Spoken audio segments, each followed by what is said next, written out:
இரக்கமும் மகிமை நிறைந்த ஆண்டவர் இயேசு கிறிஸ்துவின் நாமத்தினாலே யாவருக்கும் அன்பின் வாழ்த்துக்கள். கர்த்தர் தாமே ஒவ்வொருவரிலும் பலத்த கிரியைகளை நடப்பித்து மகிமைப்படுத்துவாராக. இந்த நாளுக்குரிய தியான வசனம் லூக்கா 13 அதனுடைய 13வது வசனம். அவள் மேல் தமது கைகளை வைத்தார், உடனே அவள் நிமிர்ந்து தேவனை மகிமைப்படுத்தினாள் என்று சொல்லி ஆண்டவருடைய வார்த்தை இங்கே சொல்லுவதை காண முடிகிறது. இயேசு கிறிஸ்து ஊழியம் செய்த நாட்களிலே தேவாலயத்தில் அங்கே தேவனை மகிமைப்படுத்தி கொண்டிருக்கிற காலத்திலே 18 வருஷம் ஒரு கூனியாக இருந்த ஒரு சகோதரியை அங்கே ஆண்டவர் குணப்படுத்துவதை காண முடிகிறது. 18 வருடம் அவள் எவ்வளவேனும் நிமிர முடியாதபடி கூனியாயிருந்தாள் என்று பரிசுத்த வேதம் அங்கே நமக்கு கற்பிக்கிறது. இதை நாம் கவனிக்கும் பொழுது ஆண்டவர் அவளை அவளுடைய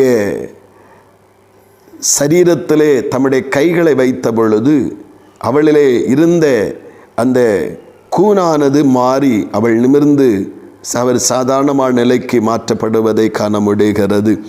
இந்த இடத்திலே நாம் கவனிக்க வேண்டிய ஒரு காரியம், அவள் ஆரம்பத்தில் நன்றாகத்தான் இருந்திருக்க முடியும், பின்பு ஒரு பலவீனப்படுத்துகிற ஆவி அவளை நிமிரக்கூடாதபடி அவளை கட்டி வைத்திருப்பதை நாம் காண முடிகிறது.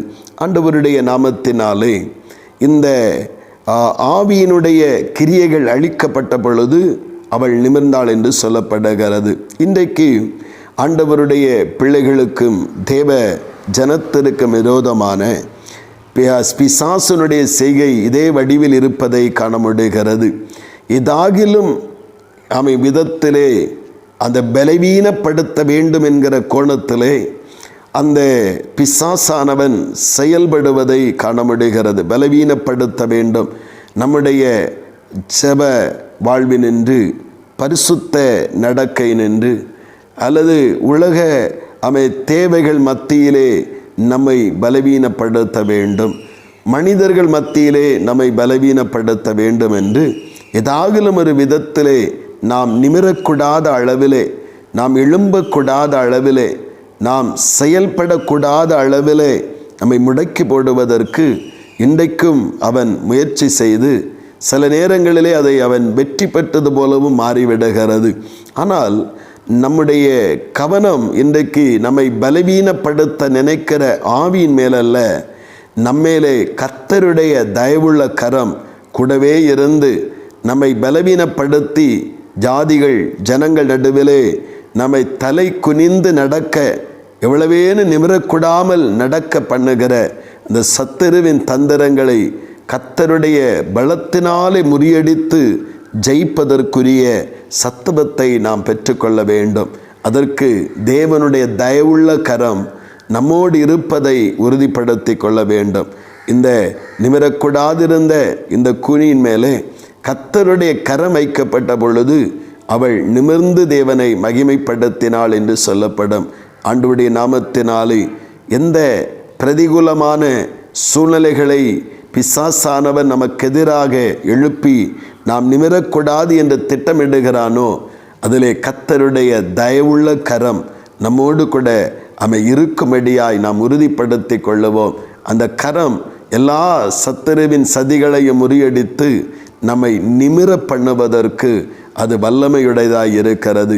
நெகேமியாவின் காலத்திலே அவன் நிறைவேற்ற தீர்மானித்த தேவ திட்டங்களுக்கு எதிராக சத்துருக்கள் அவனை சூழ்ந்து அவனை கொஞ்சம் கூட அசைய விடாதபடிக்கு அவனை நெருக்கின பொழுது வேதம் சொல்லுகிறது, தேவனுடைய தயவுள்ள கரம் அவனோடு இருந்தபடியினால் அவன் காரியத்தை செய்து நிறைவேற்றினான் என்று சொல்லப்படுகிறது. இன்றைக்கு நம்முடைய வாழ்விலே நம்மை பலவீனப்படுத்துவதற்காக ஒவ்வொரு நிமிடங்களிலும் ஏதாகிலும் ஒரு விதத்திலே நம்மை நிமிரவே கூடாது. இந்த பிரச்சனையை விட்டு, இந்த போராட்டங்களை விட்டு, குடும்ப நெருக்கங்களை விட்டு, பொருளாதார சிதைவுகளை விட்டு, சரீர பலவீனங்களை விட்டு எந்த எழும்பிடக்கூடாது என்கிற திட்டமிட்டு நமக்கு எதிரான தீங்கை வருவிக்க பிசாசானவன் முயற்சிக்கும் பொழுது நாம் அதில் ஜெயம் பெறுவதற்கு கர்த்தருடைய கரம் நம்மோடு கூட இருப்பதை உறுதிப்படுத்தி கொள்ள வேண்டும். கர்த்தருடைய கரம் நம்மோடு இருக்கும் பொழுது எந்த சத்துருவின் சதிகளும் அங்கே ஜெயிப்பதில்லை. கர்த்தர் நம்மை தலை நிமிர்ந்து நடக்க நம்மிலே ஜெயம் எடுக்கிற தேவனாய் வெளிப்படுவார். இன்றைக்கு நமக்கு எல்லா காலகட்டத்திலும் எல்லா சூழ்நிலைகளிலும் தேவனுடைய தயவுள்ள கரம் அந்த கூனியை தொட்ட பொழுது அவள் நிமிர்ந்து மகிமைப்படுத்தினது போல நம்மோடும் கர்த்தருடைய கரம் இருப்பதை உறுதிப்படுத்தி கொள்ளுவோம். ஒருபோதும் நம்மை குனிய அல்லது நம்மை எப்பொழுதும் நம்மை எழும்பக்கூடாதபடி நிமிரக்கூடாதபடி நம்மை அப்படியே ஒடுக்கி வைக்க நினைக்கிற சத்துருவின் எல்லா தந்திரங்களை முறியடித்து கர்த்தர் தாமே நமக்கு ஜெயத்தையும் மேன்மையும் தந்து ஜாதிகள் ஜனங்கள் நடுவிலே நிமிர்ந்து நடக்க பண்ணுவாராக. ஆமேன் ஆமேன். செபிப்போம். பரலோகத்தின் தெய்வமே, அற்புதமான காலை நேரத்திற்காக ஸ்தோத்திரம் ஆண்டவரே. ஆண்டவருடைய நாமத்தினாலே இந்த 18 வருட கூனியை ஒரு பலவீனப்படுத்துகிற ஆவி ஆண்டவரை கட்டி எவ்வளவேன்னு நிமிரக்கூடாதபடி அவளை அடிமைப்படுத்தி வைத்திருந்த பொழுது தேவனுடைய கரம் அவளை தொட்ட பொழுது அவள் நிமிர்ந்த தேவனை மகிமைப்படுத்தினாள் என்று பரிசுத்த வேதம் சொல்லுகிறது.